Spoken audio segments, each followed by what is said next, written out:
कल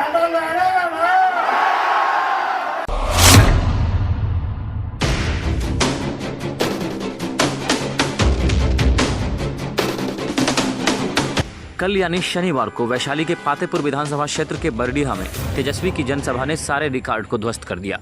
जब तक तेजस्वी नहीं थे, सभा का मैदान कुछ खाली खाली सा लग रहा था,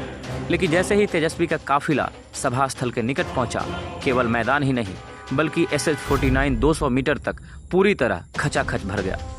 40 से 50 हजार की संख्या में मौजूद लोग उस समय थोड़े निराश हो गए जब तेजस्वी के लिए फसल काटकर तैयार किए गए मंच पर नेता प्रतिपक्ष आने के लिए तैयार नहीं थे और लगभग 5 मिनट तक वह बस पर खड़े रहकर ही माइक मांगते रहे ताकि संबोधन बिहार अधिकार यात्रा के रथ रूपी बस पर से ही किया जाए। पातेपुर विधानसभा की जनता जितना तेजस्वी को चाहती है उससे ज्यादा हठी भी है। जो चाहेंगे वही होगा।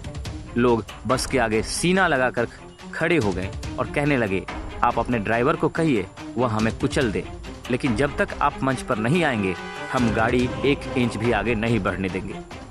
तेजस्वी ने इस अपार प्रेम और समर्थन को देखते हुए रथ पर से उतरने का फैसला किया और 5 मिनट तक मंच पर रहकर सभी लोगों द्वारा मिल रहा प्रेम और समर्थन के लिए उन्हें धन्यवाद कहा और साथ ही घोषणा की कि माई बहन मान योजना का लाभ तो सभी महिलाओं को मिलेगा ही, लेकिन जो भी युवा और युवतियां डिग्रीधारी है, चाहे वह वोकेशनल डिग्रीधारी हो या प्रोफेशनल, तेजस्वी की सरकार आते ही सबको रोजगार मिलेगा।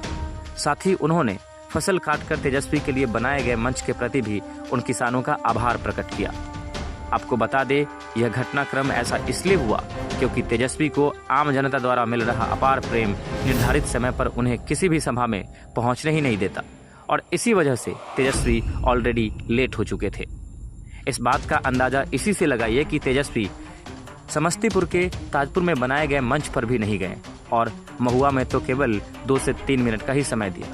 लेकिन बरडीहा ने तेजस्वी को 10 मिनट से भी अधिक समय तक इतने व्यस्त शेड्यूल में भी रोक कर रखा।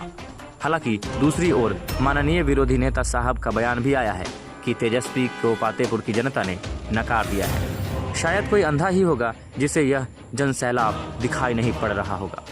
यदि आप सुबह की खाली पड़ी कुर्सी को देखकर शाम में फोटो खींचकर पोस्ट कर देते हैं और लोगों को गुमराह करने के लिए ये सब षड्यंत्र रचते हैं, तो यह आपके ओछेपन का संकेत हो सकता है।